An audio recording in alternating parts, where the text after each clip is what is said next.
Baik, bismillahirrahmanirrahim. Assalamualaikum warahmatullahi wabarakatuh. Raditu billahi rabba wa bil islami dina wa bi muhammadin nabiyya wa rasula. Rabbi zidna ilma warzuqna fahma. Amin ya rabbal alamin. Saudaraku pendengar Radio Purnama Sidi dimanapun berada, semoga Allah selalu menuntun kita untuk berbuat kebaikan sepanjang bulan ini. Semoga Allah menuntun hati kita untuk menjadi hamba yang taat, mengikuti perintah baginda Muhammad Sallallahu Alaihi Wasallam di bulan ini. Saudaraku yang dirahmati oleh Allah, mari kita kembali belajar.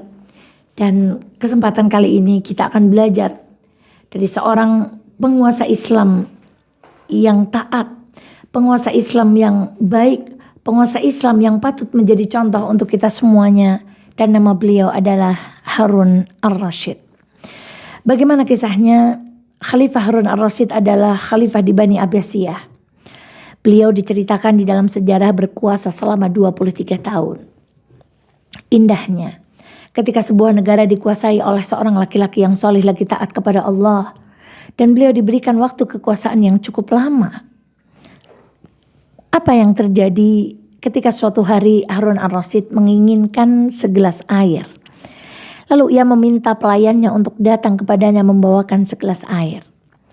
Kala itu ia sedang duduk dengan penasehat pribadinya, seorang ulama yang bernama Ibnu Samak. Lalu pelayannya datang membawa segelas air yang ia inginkan. Dan sebelum ia meneguknya, Ibnu Samak berkata, "Tunggu wahai khalifah. Izinkan aku menyampaikan sesuatu sebelum engkau meneguk air putih yang pelayanmu bawakan ini." Lalu Ibnu Samak berkata, "Wahai Harun Ar-Rasyid, apa yang akan engkau lakukan? Andai di tempatmu ini tidak ada air lagi kecuali segelas air yang ada di hadapanmu. Sedangkan semua orang di negaramu menginginkan air ini untuk mereka minum. Apa yang akan engkau lakukan untuk menghilangkan hausmu? Apa yang engkau lakukan untuk mendapatkan segelas air ini?" Lalu tanpa berpikir panjang, Khalifah Salih ini berkata, "Andai tak ada lagi air di tempat ini, andai aku harus membayar mahal untuk mendapatkan air untuk menghilangkan dahakaku, maka sungguh aku akan membayar segelas air itu dengan harta separuh kekayaanku." Masya Allah. Kalau tadi kita tahu bahwa beliau telah berkuasa selama 23 tahun, maka berapa separuh harta yang beliau miliki untuk membayar segelas air, kata beliau. Lalu Ibnu Samak membiarkan Harun Ar-Rasyid meneguk air putih itu. Setelah beliau selesai minum, gelasnya diberikan kembali kepada pelayan. Namun Ibnu Samak kembali melarangnya dan memegang gelas itu lalu berkata kepada Khalifah Harun Ar-Rasyid, "Wahai khalifahku, apa yang akan Anda lakukan? Seandainya Allah menghendaki apa yang Anda masukkan lewat mulut Anda tadi tidak bisa keluar lagi karena Anda sakit. Apa yang akan Anda berikan kepada tabib yang mampu menyembuhkan penyakit Anda untuk mengeluarkan cairan yang telah Anda masukkan ke dalam badan Anda?" Tanpa berpikir panjang, Khalifah Harun Ar-Rasyid menjawab, "Wahai Ibnu Samak, andai aku diuji Allah dengan penyakit, lalu cairan yang masuk ke dalam tubuhku tidak bisa keluar, lalu datang seorang tabib yang mampu mengobati penyakitku itu, maka sungguh akan aku bayar ia dengan separuh hartaku lagi." Masya Allah. Saudaraku sekalian yang dirahmati oleh Allah. Selesai kisah ini, apa pelajarannya?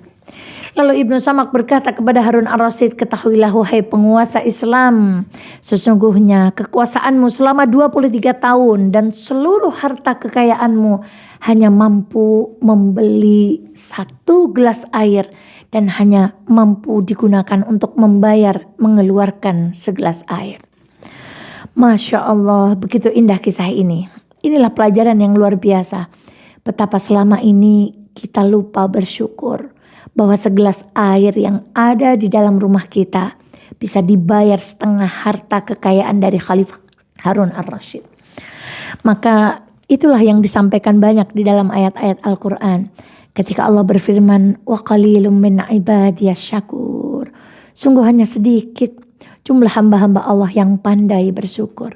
Selama ini kita menganggap air putih itu tidak ada harganya. Selama ini kita menganggap air yang selalu kita minum setiap hari harganya itu murah. masih bisa kita beli. Bahkan kalau di desa-desa itu gratis karena datang dari mata air pegunungan. Masya Allah, sungguh kita ini termasuk orang-orang yang kufur. Maka saudaraku, mari Ramadan ini kita jadikan bulan ibadah, bulan untuk kita mensyukuri nikmat Allah Subhanahu wa Ta'ala. Betapa yang Allah berikan kepada kita lebih banyak dari yang kita minta. Pernahkah kita meminta kepada Allah segelas air? Saya rasa kita semuanya sering lupa tidak pernah meminta kepada Allah segelas air. Tapi Allah selalu memberikannya kepada kita setiap hari. Maka seorang sahabat pernah bertanya kepada Rasulullah SAW, "Ya Rasulullah, apakah ketika aku hanya memiliki segelas air di rumahku, Allah pun akan bertanya tentang pertanggungjawaban air itu?" Lalu Rasulullah SAW tentu saja, walaupun hanya segelas air, Allah akan meminta pertanggungjawaban atas nikmat yang telah Allah berikan kepada kita.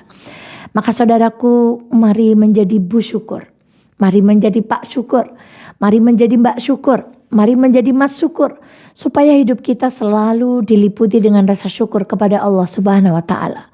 Hujan alhamdulillah, panas alhamdulillah, pekerjaan berat alhamdulillah, belum datang jodoh alhamdulillah, sudah datang jodoh alhamdulillah, dititipi harta yang banyak alhamdulillah, dititipi harta yang cukup alhamdulillah.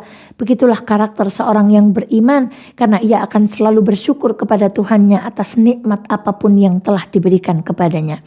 Semoga Allah menggolongkan kita sebagai orang-orang yang pandai bersyukur. Mulai hari ini, melihat segelas air di hati kita, tertanam rasa syukur yang besar kepada Allah Subhanahu wa Ta'ala. La in syakartum la azidannakum wa la in kafartum inna azabi lasyadid. Sesungguhnya jika kita bersyukur, Allah akan menambah kenikmatan yang Allah berikan kepada kita. Namun sebaliknya, ketika kita menjadi orang-orang yang kufur, bukan dikurangi, tetapi di ayat ini Allah akan mengazab dan menghukum kita semuanya lantaran kita menjadi orang-orang yang tidak bersyukur kepada Allah. Wallahu ta'ala a'lam bissawab. Semoga ada manfaatnya. Selamat menjalankan ibadah-ibadah selanjutnya di bulan suci ini. Semoga Allah menerima upaya kita di dalam berbuat kebaikan sepanjang bulan ini. Assalamualaikum warahmatullahi wabarakatuh.